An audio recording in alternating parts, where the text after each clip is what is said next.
दोस्तों, क्या आपने कभी गहराई से सोचा है, जब आप ट्रेन में सफ़र करते हैं, आपकी मंजिल तक पहुंचने की जिम्मेदारी किसके कंधे पे होती है? वो है रेलवे ड्राइवर। वो है रेलवे ड्राइवर। दिन हो या रात, सर्दी हो या गर्मी, त्यौहार हो या छुट्टी, रेलवे ड्राइवर इंजन की सीट पर बैठा रहता है। हजारों जिंदगियां उनकी नज़र और उनके फैसले पर टिकी होती है। लेकिन आज मैं सिर्फ रेलवे ड्राइवर की नौकरी की बात नहीं करूंगा। आज मैं बात करूंगा उनके भविष्य की और उनके बच्चे की परवरिश की। क्योंकि ट्रेन की कहानी सिर्फ पटरी तक सीमित नहीं है, वो घर तक भी जाती है। रेलवे ड्राइवर का काम जितना रोमांचक लगता है, उतना ही कठिन है। कभी रात को 2 बजे इंजन स्टार्ट करना पड़ता है, कभी सुबह 4 बजे उठना पड़ता है। नींद अधूरी रहती है, लेकिन जिम्मेदारी पूरी निभानी पड़ती है। जब यात्री चैन से सो रहे होते हैं, तो ड्राइवर जाग रहा होता है। उसकी आंखें पटरियां पर, सिग्नल पर, हर मोड़ पर गड़ी रहती है। आज रेलवे बदल रहा है, डीजल से इलेक्ट्रिक और अब हाई स्पीड और बुलेट ट्रेन। कल को शायद मशीनें भी मदद करेगी, लेकिन इंसान का फैसला, इंसान का ध्यान, ये कभी मशीन नहीं कर सकती। यानी रेलवे ड्राइवर का भविष्य आज भी सुरक्षित और सम्मानजनक है। सैलरी, पेंशन, मेडिकल, मकान, बच्चे का पढ़ाई, एजुकेशन, सब कुछ है। लेकिन असली सवाल यह है कि क्या सिर्फ नौकरी करने से बच्चों का भविष्य भी सुरक्षित हो सकता है?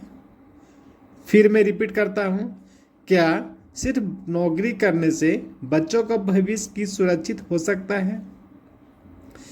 रेलवे ड्राइवर की असली चुनौती ड्यूटी नहीं है, असली चुनौती है उसका परिवार।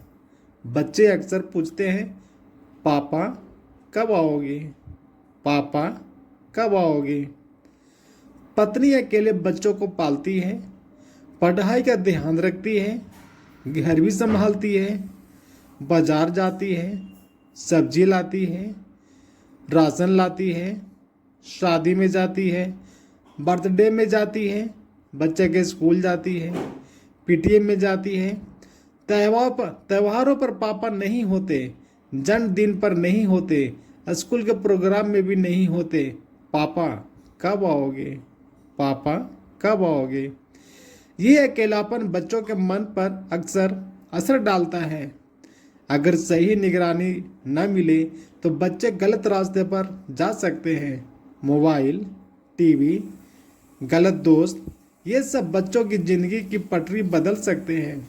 यानी ड्राइवर चाहे कितनी भी बड़ी ट्रेन चला ले, अगर उसने अपने बच्चों की ज़िंदगी को सही पटरी पर नहीं चलाया, तो उसकी मेहनत अधूरी रह जाएगी।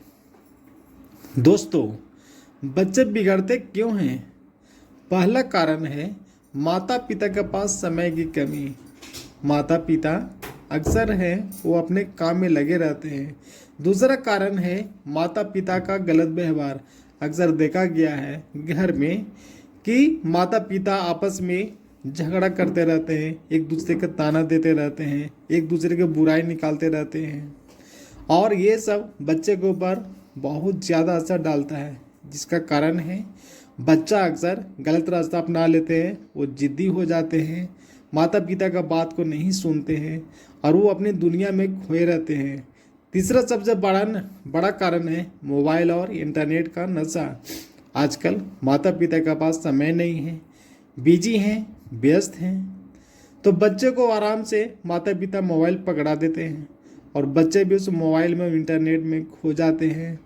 वो स्क्रीन में क्या देख रहे हैं किसी को नहीं पता होता है। वो गलत भी देख सकते हैं, अच्छा भी देख सकते हैं, लेकिन माता पिता को उसके ऊपर केयर करना बहुत ज़रूरी है। ये देखना है कि वो अपने स्क्रीन में, मोबाइल में क्या देख रहे हैं। चौथा सबसे बड़ा कारण है गलत संगत।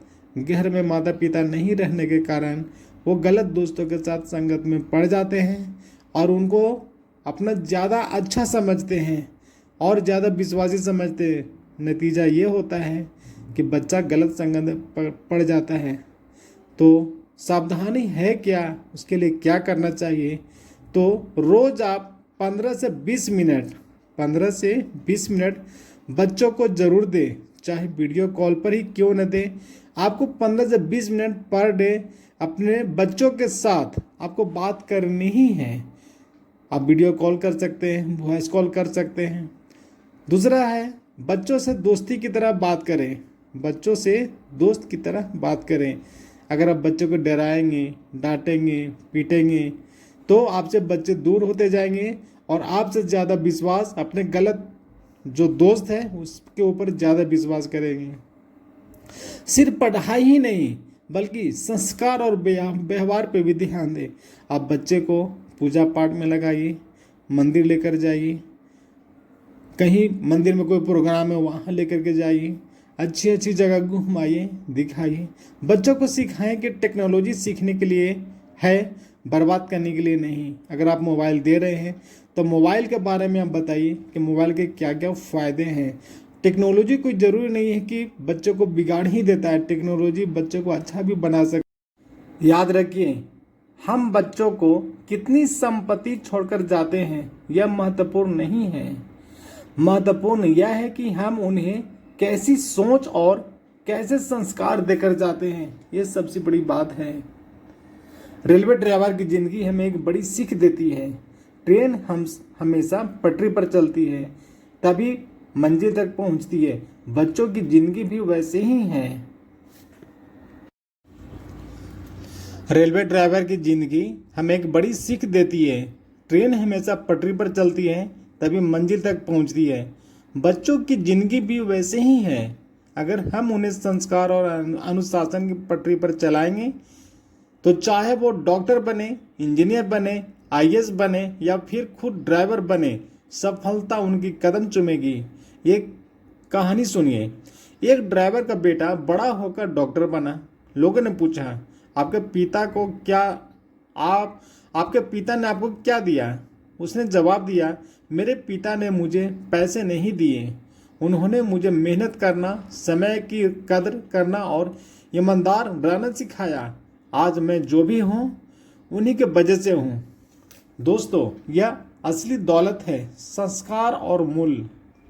तो दोस्तों, आज हमने देखा रेलवे ड्राइवर का भविष्य सुरक्षित है, लेकिन बच्चों का भविष्य सिर्फ नौकरी से सुरक्षित नहीं है। वे सुरक्षित होते हैं सही परवरिश से। याद रखिए, नौकरी से परिवार चलता है, लेकिन संस्कार से आने वाली पीढ़ियां संभलती हैं। अगर आप चाहते हैं कि आपके बच्चे सही रास्ते पर चलें तो उन्हें दीजिए प्यार, समय और संस्कार। और अंत में, जैसे ट्रेन की सीटी हमें याद दिलाती है कि मंजिल सामने है, वैसे ही बच्चों की मासूम मुस्कान हमें याद दिलाती है कि उनकी मंजिल हमारे हाथों में है। धन्यवाद। लेकिन आपको ये वीडियो अच्छा लगा तो आप एक बार लाइक, सब्सक्राइब और अपने दोस्तों के साथ ज़रूर शेयर कीजिए।